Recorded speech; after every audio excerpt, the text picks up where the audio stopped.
First ever factory outlet Mukunda jewelleries, KPHP Somajiguda, Kothapet, Khammam. నమస్తే రమ్మగారు. నమస్తే జయ. రమ్మగారు, మనము కోటి సోమవార వ్రతం అని కొంతమంది చేసుకుంటూ ఉంటారు కదా, ఇది ఎలా చేసుకోవాలి? ఎప్పుడుంది? కార్తీక మాసంలోనే వస్తుంది కదా రమ్మగారు. ఇది వ్రతం అంటే వ్రతం అని కాదు జయ. కార్తీక మాసంలో ప్రతిరోజు పర్వదినమే కదా.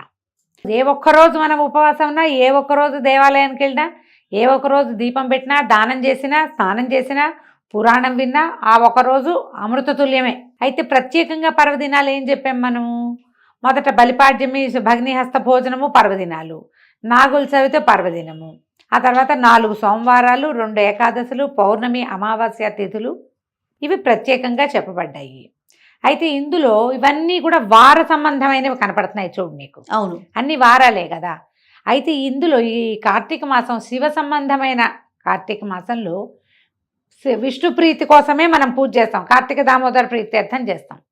దామోదరుడి యొక్క నక్షత్రం శ్రవణ నక్షత్రం, స్వామివారి వెంకటేశ్వర స్వామివారి నక్షత్రంగా చెప్తారు. విష్ణువు యొక్క నక్షత్రము అని అంటారు, కానీ విష్ణువు యొక్క ఏ నక్షత్రంలో ఆయన జన్మించాడో మనకు తెలియదు. కానీ విష్ణు సంబంధమైన నక్షత్రము శ్రవణం.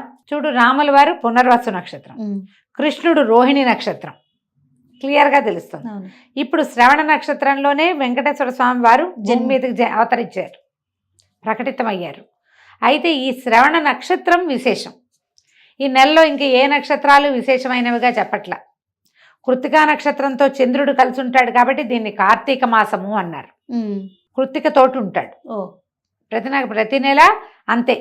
అశ్విని తోటి ఉన్నది ఆశ్వీజ మాసం, కృత్తిక తోటి ఉన్నది ఇది. మృగశిర నక్షత్రంతో కలిసింది మార్గశిర మాసం. అట్లా అన్నమాట లెక్క. ఏ నక్షత్రంతో చంద్రుడు కలిసి ఉంటాడో ఆ నక్షత్ర నామధేయాన్ని అటు ఇటుగా మార్చి మాసానికి ఇచ్చారు. ఇప్పుడు ఈ నెలలో శ్రవణ నక్షత్రం చాలా విశేషమైంది. కార్తీకం అంతా పాటించకపోయినా ఏ రోజున శ్రవణ నక్షత్రం వస్తుందో ఆ రోజున గనక ఏ విధి చేసినా, స్నాన దాన జప తపాలు, అన్నదానాలు, ఏవైనా ఏ దానం చేసినా 1,000,000 సార్లు చేసిన ఫలితం ఇస్తుంది. అది ఏటా ఏదో ఒక రోజు ర్యాండమ్గా వస్తూ ఉంటుంది. ఒకవేళ సోమవారం నాడే కనుక శ్రవణ నక్షత్రం వస్తే అది విశేషమైన ఫలితాన్ని ఇస్తుంది. కానీ ఈసారి అలా రాలేదు, శనివారం వచ్చింది. 9వ తారీఖు, నవంబర్ 9వ తారీఖు శనివారం నాడు గోపాష్టమిగా చెప్తారు. అష్టమి నాడు శ్రవణ నక్షత్రం వచ్చింది కాబట్టి ఆ రోజున మనం కోటి సోమవార వ్రతం చేసుకోవచ్చు.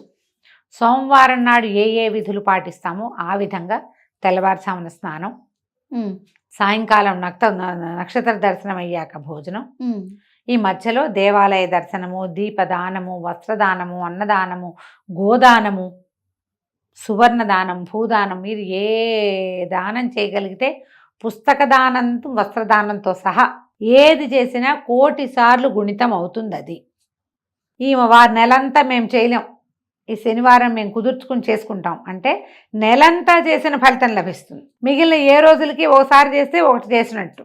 ఈ ఒక్కరోజుకి శ్రవణ నక్షత్రం ఉన్న రోజున చేస్తే మనకి కోటి సోమవార వ్రతం ఫలితం లభిస్తుంది. సోమవారం నాడు ఎలా చేస్తాము అంతే. ఆ రోజున రుద్రాభిషేకం చేసుకోవటము, ఏకాదశి రుద్రం అవకాశం ఉంటే అది, ఏకరుద్రమే అవకాశం ఉంటే అది, పార్థివ లింగానికి మట్టితోటి లింగం చేసి దానికి సాంగంగా అభిషేకం చేసుకుంటామంటే అది. లింగాలు చేసుకుని మీ ఇంట్లో పెట్టుకుంటే ఫలితం కాదు, లింగానికి అభిషేకం చేయాలి. ఎందుకంటే అభిషేక ప్రియ శివ, అలంకార ప్రియో విష్ణు, శాస్త్రం ఇది.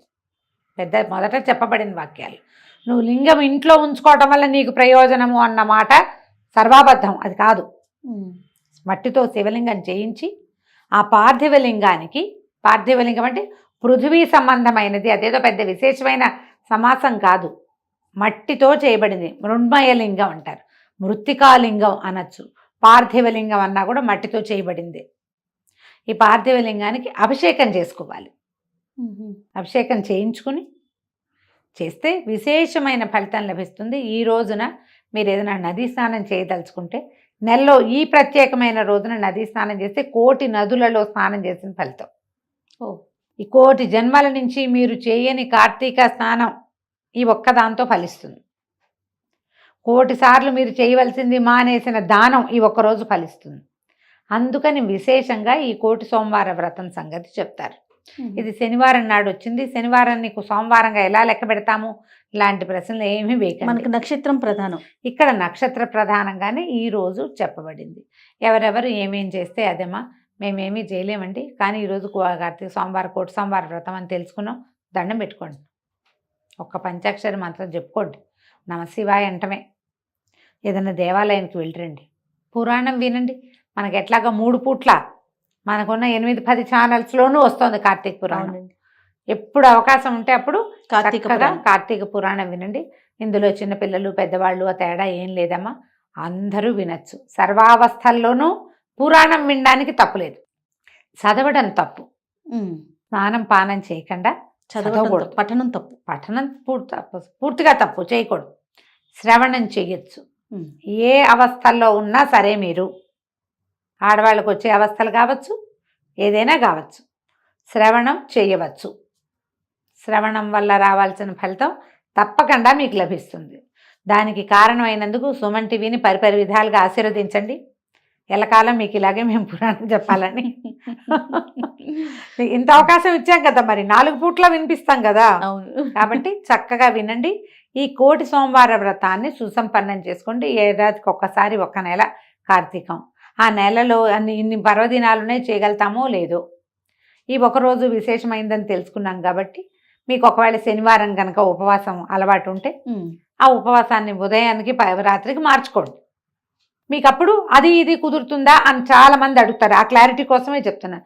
శనివారం ఒక పొద్దు ఉండే అలవాటు ఉన్న వాళ్ళందరూ పగటిని ఒక పొద్దుగా పెట్టుకోండి.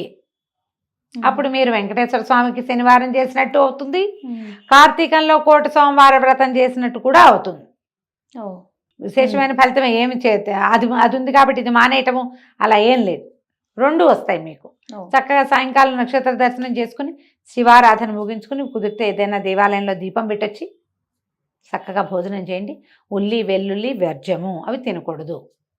ముల్లంగి లాంటి దుంపలు కూడా తినకండి, దుంపలు తినకూడదు.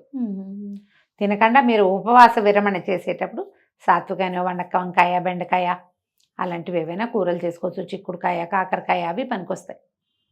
గుమ్మళ్ళు దుంపలు ఉల్లిపాయ వెల్లుల్లిపాయ లాంటివి ఇవి పనికిరావు.